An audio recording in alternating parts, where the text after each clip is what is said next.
that time of the month again, March. Question time. Brilliant. And the first one, really? Oh, well, we knew you were getting excited about it. Number one, out of the hat, is any chance of getting some enthusiastic ball boys with time-wasting keepers? Surely if they didn't have to fetch the ball, all that time would help. Alan on Facebook.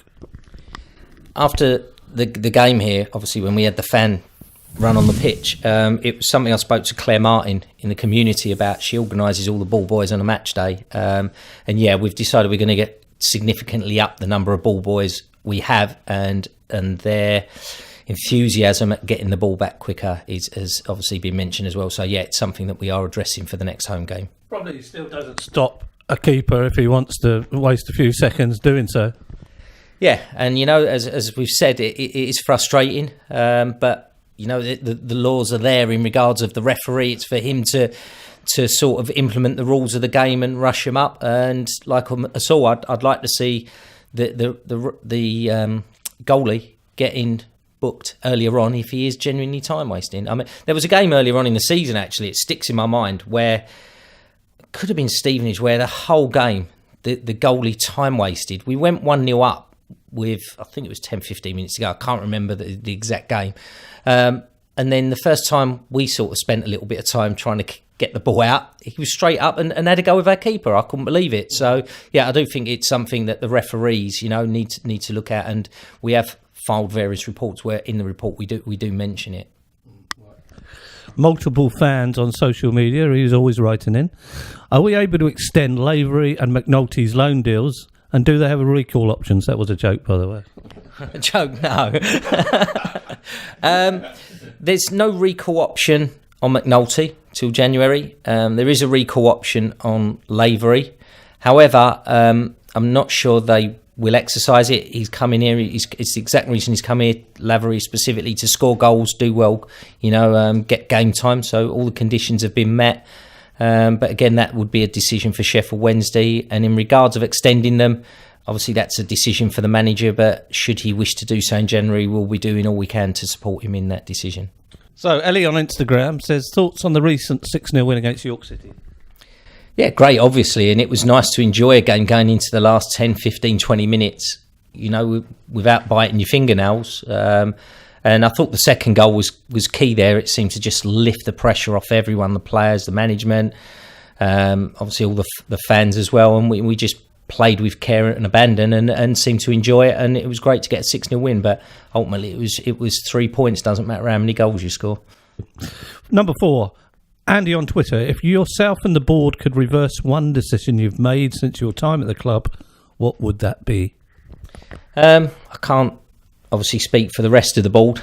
There's a couple of decisions I'd like to go back and take again.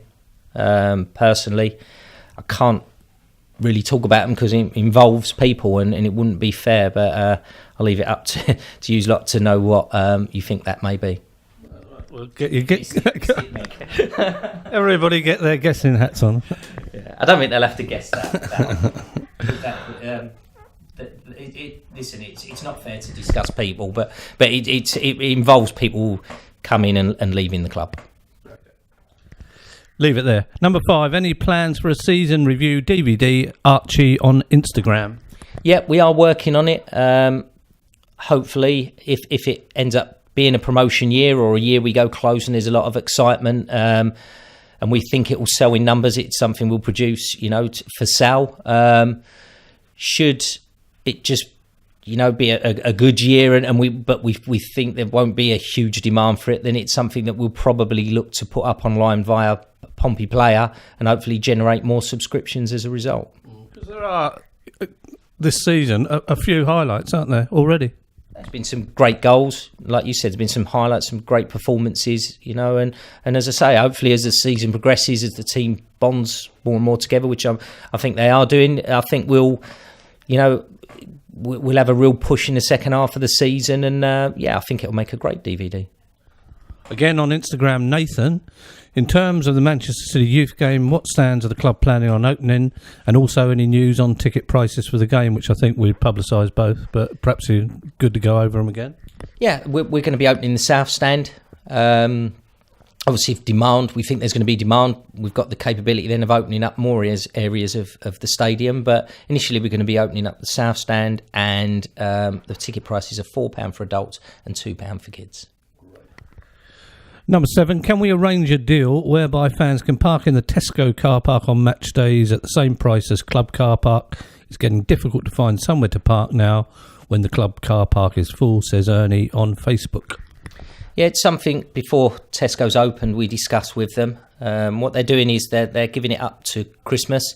They want to see that manage their own traffic flow, especially on a match day. If, as an example, if not many are visiting Tesco's during a match day because they're worried about the traffic and there's 200 spaces, then come January they've promised us they'll sit down with us and if they don't need the spaces, then they will release them either to the club or the fans to enable them to be sold on a match day. Great. Last but not least, I know it won't happen, but can we get Jed Wallace back on loan? Lenny again on Instagram. Leanne on Instagram.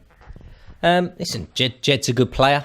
I'm sure the manager agrees with, a lot of supporters, myself and others in seeing what Jed brings to a team. But there's no immediate plans to bring him back. But listen, you never say never in football. I know he still cares passionately about the club, the fans, but, Jed's moved to a new club and he's got to try and, make a success of that. And I'm sure, along with everyone watching this, we wish him good luck in that. But should things not work out in the future or things work out well for us in the future and, there is that option, Jed definitely hasn't burnt any bridges here. And I'm sure he would welcome a return at some point in the future. But, let's wish him well and hopefully things go well for him at Wolves. Now, that's the issues from fans. Is there any burning issues from you need to get off your chest? No, not really. No, I think these months come around pretty quickly. Only feels like we did this a week or two ago. Just something I'd like to raise, and I know that these questions went out before we released the figures on agent fees, and so I didn't want anyone to think we're trying to dodge it. The questions haven't been asked because the cut-off time for this was before this interview. So, but just to assure fans, the agency fees are well within our overall budget structure. I spoke to Jordan Cross and Express FM earlier about the very same matter, and it's true we've had over 50 players in and out during that period. We had one very high-profile transfer out of the club. We've paid transfer fees in. So, and all of these things are quite unusual for a League Two club. So, to a degree, it's unfair to really compare us with other League Two clubs because they change 4 or 5. We've had a very, traumatic, I'd say, year in regards of a new manager coming in, a whole new management backroom team, a manager going out, a whole backroom management team going out. As I said, 50 players have come and gone during that period. I mean, you go back, it includes the period when Matt Tubbs arrived, and we have got a decent sized budget compared to everyone else in League Two. So where you're looking really to only spin maybe 4 or 5 to 10 players during a period, we've done 5 times that and involved transfers. So it's when you scratch beneath the surface, it's not as bad as you think. No one wants to be paying out agency fees, but whether the money goes to agents or players is pretty irrelevant as long as it's in the overall structure of what you can afford as a club. And thankfully, we've got ourselves in a position. This is all part of that playing side of the budget, and it is within the realms of what we budgeted for at the start of the season. I mean, to be fair, there hasn't been much of an outcry anyway. No, there hasn't, and I think a huge part of that is, if I'm being honest, as I said, I spoke to Jordan from the news about it, and he's written it in his report that we, as a club, I think there is a confidence in the board, there's confidence in the executive team, and the confidence in how the club is being run, and that confidence derives from these one-on-ones and me trying to be as open and honest as I can without betraying any confidences or breaches of contract as such. I'd love to sit here and come out and tell you exactly on an individual basis what was paid, but by tomorrow, no one would ever do a deal with you again. So you have to be careful what you say publicly. I try to do that, but at the same time, all of us do. Ashley Brown, Ian McInnes, the rest of the board, Tony Brown, yourself, the staff, we engage with supporters and that. And I think that there wasn't such a big deal made about the agency fees because of the trust element. And as I said, by doing things like this and communicating with fans as regular as we can, and Johnny, via the various supporter meetings we go to, the fans conferences, social media, everything, we try and engage with fans as much as we can and be as open and honest and transparent as we can. And hopefully when something like that does break, then, people trust in us and believe in us and they take it in the spirit that everything is done at the football club now.